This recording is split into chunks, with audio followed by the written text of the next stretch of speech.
2 prilli pra konsiderohet si datë e njerëzve me autizëm, me njerëzve që janë me tmeta, njerëz që ashtu kanë lindë dhe vazhdojnë të jetojnë në mesin tonë, në familje tona.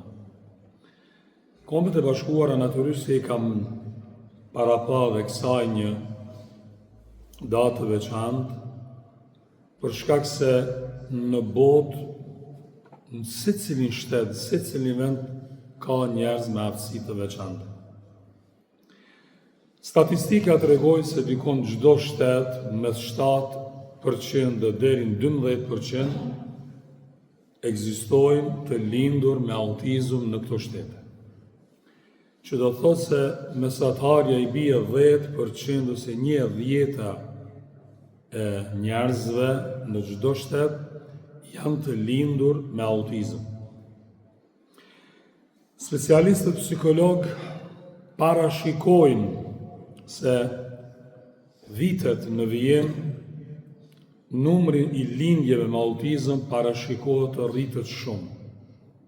Faktorë të ndryshëm të cilët ata i paraqesin. Krahas kësaj ne pam të rrugës që edhe ne të diskutojmë në forma të ndryshme paka shumë këtë temë, sepse feja islame sigurisht se ka folë më shumë se të gjithë këtë drejtim. Normal, autizmi është pjesë e një kaderit Allahu Xhaleshanu. Kur kush nuk dëshiron të lindë ashtu ose të ketë dikend ashtu. Po në moment kur është vendim dhe kaderi Zotit dhe kërkush nuk ka kompetencë me ndërhyj aty, atëherë jo vetëm familjarët e tyre, po të gjithë ne duhet i dorëzohemi këtij kaderi Zotit. Edhe duhet të japim kontributin maksimal që të jemi pjesë e lumturisë të gjithëve, edhe atyre që nuk kanë mundësi ta ndjejnë vetën të lumtur vetë. Allahu Xhaleshanuhu në shpesh kur e thojmë se secili njeri e krijon me rol të veçantë. Shpesh na bëhet kjo pyetje se cili mund të jetë roli i këtyre njerëzve me aftësi të veçanta, dhe përgjigjja e dietarëve gjithmonë është roli i tyre është që veten e tyre po se po, por familjen dhe gjithë ata që japin kontribut dhe kujdesen për ta, Allahu Xhaleshanuhu sebeb ata do t'i bëjnë që do të shkojnë ta në xhenet. Dhe kjo shpresojmë të Allahu Xhaleshanuhu të jetë një shpërblim për atë durim dhe sabër dhe atë mbështetje të Zotit. Andaj nevojë është që me këtë duhet të ndjehemi të gjithë. Jo vetëm familjarët, jo vetëm ata që Zoti i ka krijuar ashtu, por gjithmonë dhe ne të gjithë duhet të ndjehemi në këtë mënyrë. Llojet e autizmit nuk mund të jenë të njëjta të gjithë. Te dikush janë më pak të shfaqura dhe te dikush janë më shumë të shfaqura. Por ajo që është shumë e rëndësishme se një pjesë e madhe e jona, ndoshta jo vetëm ajo gjenerata e re ose këta të rinj, por dhe të tjerët, nuk jemi ose nuk dim të merren me këtë çështje dhe duke e nënçmuar ose përçmuar këtë lloj, pavarësisht kategorive, po e them, shpesh kalojnë edhe në bullizëm. Fjala bullizëm, fjala e gjuhës shqipe është domethënë me i përqesh, me bu hajgare me ata që Zoti i ka falë kështu. Tham ata që duken me autizëm të madh, te ta ndoshta ju ka pisor ramen që shtojnë një fjalë me bu hajgare dhe me ta, se atëherë ka kaluar mëkatin më të madh. Por ai që e vrejmë na këtë pjesën tjetër me një krijim, ndoshta askush nuk e dëshiron veten e tij ashtu, por e vrejmë se ose shpesh na kërkohet edhe të flasim për këtë, ose na kërkohet që ta japim një përgjigje se bëjmë hajgare në këtë drejtim me njëri tjetrin. Po e thonë edhe njëherë nuk është vetëm ajo madhja që t'jeti palëvishëm ose t'jetë shumë me të meta të dukshme. Se kjo më pushijet po duket. Por ajo që kërkon me të vërtet një ndjesi të veçantë është kjo pjesa tjetër e cila Zoti Xheleshanu nuk i ka thënë njerëzit e njëjtë. Fillojmë bëjmë hajgare me ky i shkurt, ky i gjatë, ky i trash, ky sytë mëdhaj, ky veshtë mëdhaj, ky hundën e madhe, ky komt të mëdhaja. Këto gjëra derisa na kemi fillu edhe me përdor atë shprehjen e keqe, sikur kur i thosh dikon që ky qorri, ky sakati, ky tjetër. Po thëmë edhe njerë, ju të rritë nuk jeni ka kujdeseni ka drejtem, sepse këto po i vrejmë, qoftë ose na për shkolla, qoftë ose na për kudo që tjetë. Kjo është prej mëkateve të mëdha. Për shkak se në moment kur përqesh, kur përbuz, kur mendon ta përçmon ta nënçmosh dikon, me pavarësisht edhe cilësinë më të vogël të thjeshtë, duhet të dish se ke ndërhy në kundërshtim me Allahun Xheleshanu, me kundërshtim në kaderin e Zotit që Zoti e ka krijuar atë njeri ashtu. Po i thonë vetë vetës edhe juve dhe krejve. Krejve me na pyet, a je i kënaqur 100% që ka falë Zoti? Po jam i kënaqur, po kisha pas jep më kompak, jo kështu. Do të thonë, krejt na kemi diçka që ka dëshirojmë, ndoshta të ishte edhe ashtu. Po pse nuk është ashtu? Nuk është ashtu se Zoti ka dashur që të jetë kështu. Dhe ne në moment kur fillojmë ti nënçmojmë njerëzit, ti bullizojmë, të flasim fjalë të rënda ndaj tyne, me llagape të ndryshme, na jemi ka kundërshtojmë vendimin e Zotit. Ta kundërshtosh vendimin e Zotit pa hajgare që të përfesë. Absolutisht. Po ta kundërshtosh vendimin e Zotit të bo hajgare, kjo është halave ma madhe. Të futë edhe në mëkate kushërisat majtë. Mos t'i llogarisim për gjëra të thjeshta. Gjithkend që e kemi para vetës është sprovë nga Zoti. Unë gjithmonë dhe shpeshherë kam thonë, asgjë kur gjë nuk ndodh rastësisht para syve tu. Ta ka thënë Zoti ose me ndiku për të mirë ose me largu një të keqe, asgjë pra nuk ndodh rastësisht para syve tu. Zoti e ka thënë para teje, qoftë dikush me ly prej teje, qoftë një ndim, qoftë diçka, që Allahu ka dashur përmes kësaj ty me ta ndihmu që ti me dhon një kontribut. Njerëzit nuk gëzon kërkush më lavdru me gjëra të cilat e lëndon palën tjetër. Na nuk gëzojmë të lavdrohemi me bukurinë tonë, me pasurinë tonë, me kapacitetin tonë, me trupin tonë, me autoritetin familjar, autoritetin e punës dhe të tjera. Këto e në haram vëllaj me të madhe. Dhe na krejt që të lavdrohemi. Ajo gjë e vetëja cile është e lejuar që të na të konkurojmë spaku, jo dhe të lavdrohemi, është që ne të konkurojmë në devotshmëri, të konkurojmë në vepra të mira, të konkurojmë njëri tjetrit, ta sfidojmë cili po bën më shumë vepra të mira, cili po i lumturon njerëzit më shumë, cili po jep kontribut që njerëzit të ndjehen më të lumtur. Këtu feja islame ka thonë se xhelozia dhe konkurenca lejohet në dy gjëra vetëm. Në dituri mësojmë më shumë se ai tjetri. Edhe të jap dhe të bëj më shumë se ai tjetri. Jashta këtyre dy pikave ose dy çështjeve që i ka leju feja, asnjëherë nuk lejohet që ne të lavdrohemi në llogari të dikujt. Të lavdrohemi me bukurinë tonë para të shëmtuarit, me shëndetin, para smurit e tjera. Duhet jemi shumë kujdesshëm. Allahu Xheleshanu në Kur'an ka thënë inna akramakum indallahi atqakum. Te Allahu më i ndershëm dhe më i afërt i më i dashur është më i devotshëm. Pra nuk ka përmend as bukuri, as familje, as autoritet. Pastaj në hadithin që Muhamedi alayhi salatu wassalam çka thotë? Inna Allahe la yanzuru ila ajsamikum. Allah nuk ju këshir trupët e ju. Nuk ju llogarit se je i madh, i vogël, i gjata, i trasha, i holla, i shkurt, absolutisht. Zoti nuk ju llogarit për këto. Nuk ju këshir këtu fare hiç. Se Zoti është ai i cili ka dashur që na të jemi kështu. Wala ila suwarikum, as pamjen e juve. Walakin yanzuru ila qulubikum wa a'malikum.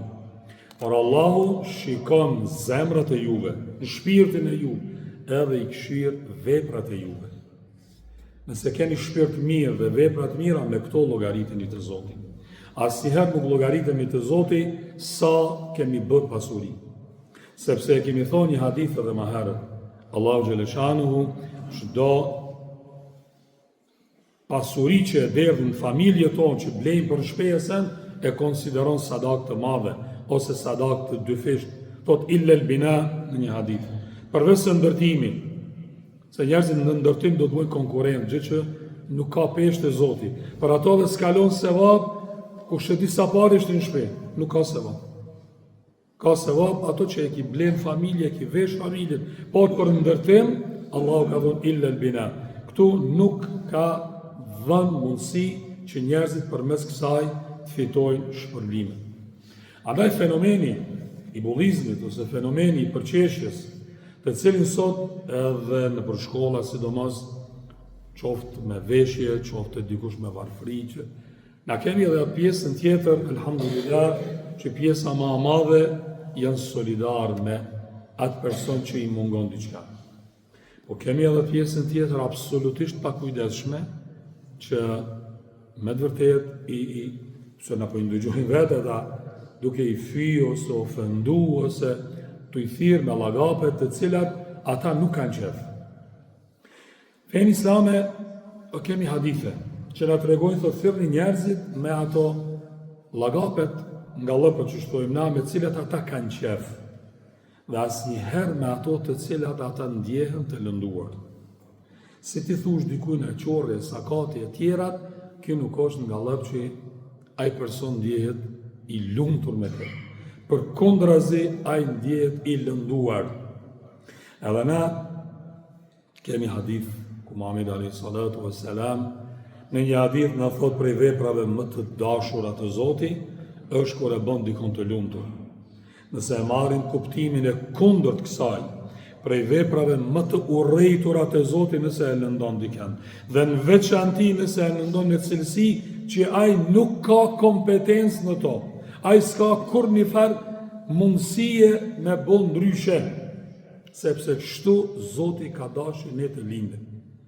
O ja'alnakum ummatan wasata. Allah thotë ju kemi bërë popull mesatar.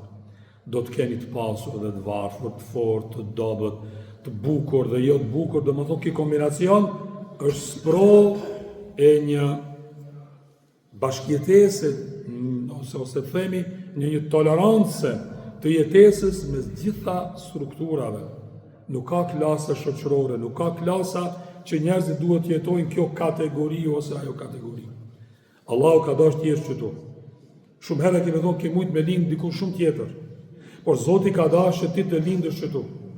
Dhe ati ku ti ka dash Zoti me lind, ka sprova që ti do të bijnë para syve tu dhe duhesh mu marrë shumë drejt. Allahu xhaleshanu me Kur'an na ka ndaluar rreptësisht që ne ti përqeshim njerëzit. Na ka ndaluar me Kur'an rreptësisht që ne ti lëndojmë ata me ngallëpet e ronë të cilët ata e ndjejnë vetën keq. Allahu në Kur'an çka thot? Shpejt do ta shohim ajetin vetëm në shqip. Thot oju që besu, oju musliman, nuk bën të tallet një popull me një popull tjetër. Allahu e ndalon rreth hajgare nuk ka me bo me njëri tjetrin kur ata lëndohen. Me që të përqeshurit mund të jenë më të mirë nga ata të cilët përqeshin dikon tjetër. Ti kesh dikon, po kesh me dikon, përnëshmon dikon, po ti mund t'jesh ma i keq. Ajo fjala popullore të na, gjithmonë e ka thonë a i kesh mi t'kesh.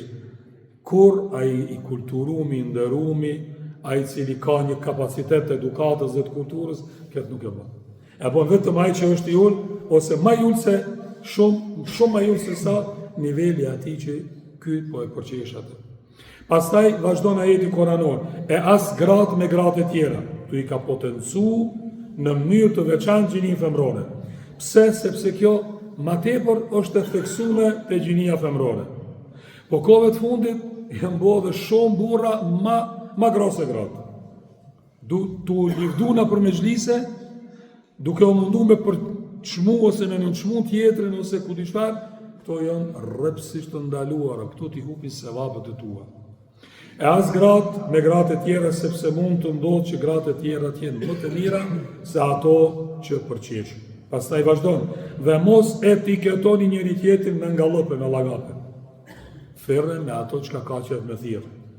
Si të fillojnë me i thirrë, me thonë ku jeti o qorri, ku jeti kështu, ku jeti kështu, atër të adim se kemi hinë gjunat madhë. Po ju them në gjunat madhë. Sepse kemi lëndue dikon me atë që Zoti e ka krijuar ashtu. Andaj duhet jemi shumë të kujdesshëm. Pas besimit është keq të përhapet llagapi. Domethënë, njerëzit që janë muslimanë dhe jeni besimtarë dhe ata kanë besu, është rrezikshme që na ta thirrim njëri tjetrin me thirrje të këqija të cilat ata nuk ndihen mirë me to. E ata që nuk pendohen janë mizor, janë zullumqtar të vetvetes. Pra, gabim shumë i madh përmes të ajeti kuranor. Pastaj, ajeti kuranor tjetër, një sure që na lexojmë shpesh, Wailun likulli humezetin lumeze. Shpesh na bie edhe ju ndëgjoni, edhe unë e lexoj edhe imamët e tjerë. Është një sure, fjala Wail na përkthejmë mirë aj, por nuk ka se fjala Wail është një vend i veçantë në xhenem. Dhe dy vende, vetëm dy sure në Kur'an fillojnë me Wail. Kjo thot mirë para secilin që ofendon dhe përqesh. Nësa në surën tjetër thot Wailul lil mutaffifin, mirë të ata të cilët nuk kanë baraspesh në shitje, shirin qëllimisht me i mashtru njerëzit në shitjeni.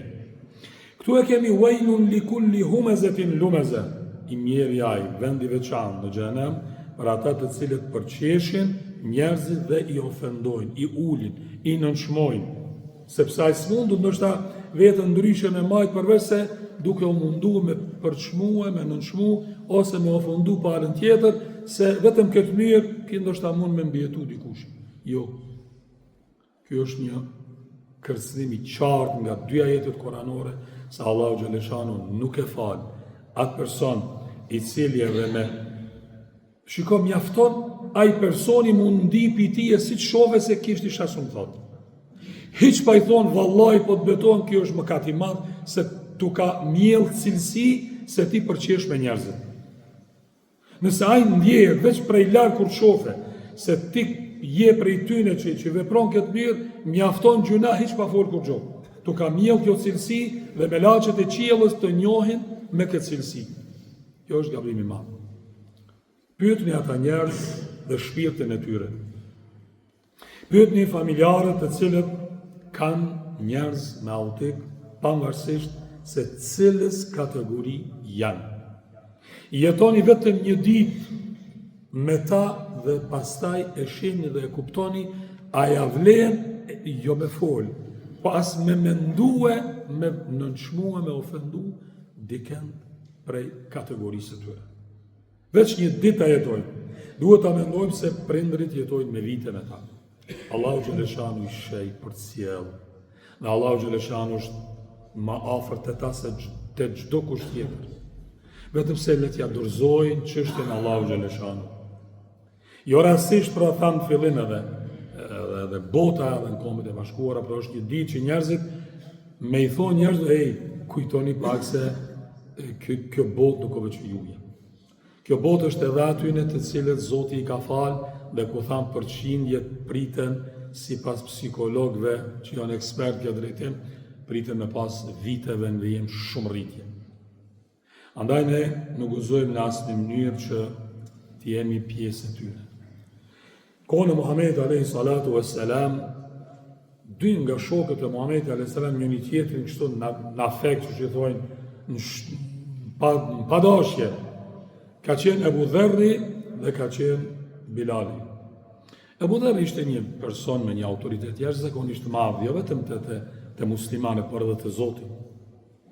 Dhe njëherë gabon Ebu Dherri dhe Bilalin në një gabim që aje shkel ose i bon diçka, ja thot një fjalë, thot, oj, biri zezakës.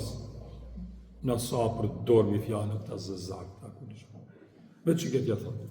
O i biri zëzakës, pse? Ajo ndi keqë. Shkoj lajmi të Muhamedi alayhi salatu wassalam se Ebu Dherri e ofendoj Bilalin rond. Krejt u prekën shumë pse Ebu Dherri një personalitet veproj kështu. Kur erdhi Muhamedi alayhi salatu wassalam, Ebu Dherri çka i tha? Innaka mru'un fike jahiliya, o Ebu Dherri. Ende tha je një njeri që ka ignorancë halat e ti. Në më thonë ti halas si musliman sa duhet. Qështu i bjekë? Qka i tha? I tha, o i biri zëzakës, jabne sauda. Për që këtë fjallë, Muhamedi a.s. qka i tha? Innaka mru'un fike jahiliya. Ti tha je një njeri që hala si e musliman sa duhet. Ke ignorancë, jahilijet hala ki në kokë. Në më thonë, së pjek islami sa duhet e ti. Dhe Ebu Dherri e ndjehu jetë shumë keqë. Kërkoj falje dhe deri sa vendose dhe kokën tokë, tha vendose kamën tonë dhe u Bilal deri, se për ndryshe nuk ndjehem i qepë. Bilal nuk e bëri. Po kjo ishte një mësim dhe një shkollë se për vetëm këtë fjallë vogël, Muhamedi a.s. i thanë një prej sahabeve shumë me autoritet, të i tha nuk tu ka plotësu islami hala. Ki hala ignorancë, hala gjahilijet. Andaj, veprimi i tillë, jo që është pa kulturë, jo që është pa edukatë, jo që është i nivelit shumë të ullë nga personi që den, anise ati i doko që jo mirë, sepse shejtani ja zbukuron punë të ati. Po ta dim se edhe në mesin e shoqërisë, te pjesa dërmuese ma madhe është pa autoritet, është njeri i kategorisë ullë, se askush që ka iman të plot, që ka një kulturë, që ka një edukat familjes, që ka një edukat shoqërisë, nuk e nënçmon kërkon me asgjë, qoftë edhe ma e vogla. Të gjithë duan thamë në fund të jenë dikushi, o Zoti ka dashur që ne të jemi kështu mesatar, edhe ashtu të kemi edhe kështu. Andaj duhet të dorëzohemi kaderit Allahu xhaleshanu, dhe të jemi shumë të kujdesshëm, sepse lëndimi i atij që jo shnosh me krejtat mirat, o shumë gjuna i madh. Po çka nëse dikujt i mungon diçka nga krijimi i tij, edhe ne nga kjo e bullizojmë, ose nga kjo e nënçmojmë ose e fendojmë. Wallahi duhet të jemi të kujdesshëm se nesër Allahu xhaleshanuhu na sprovon ndoshta neve direkt. Na sprovon familjet tona, na sprovon në vlatet tonë. Ata s'kan faj, po na jemi që e kemi sjell atyne përmes veprimeve tona të këqija, që nesër Zotit na sprovon neve me diçka të tillë. Ne e lutim Allahun xhaleshanu që me të vërtetë jemi shumë të kujdesshëm, që ti duam të gjithë njerëzit, dhe në veçanti ata që kanë nevojë për neve, dhe në veçanti ata që as Zoti xhaleshanu pra i ka krijuar që ata të kenë nevojë për neve. Fundi fundit ata s'kan nevojë për neve hiç, por na kemi nevojë që të fitojmë shpërblim dhe sevap me përkujdesin që e bëjmë ndaj tyre. Inshallah Zoti na mundson që nëse kemi vepruar në këtë mënyrë, o Zot, kërkojmë falje dhe të pendohemi. Dhe për ndryshe ta lutim Zotin që të na ruan neve, familjen tonë dhe të ndihmon të gjithë atyre që janë të sprovuar, dhe Allahu t'i shpërblen inshallah me xhennet. Walhamdulillahi rabbil alamin.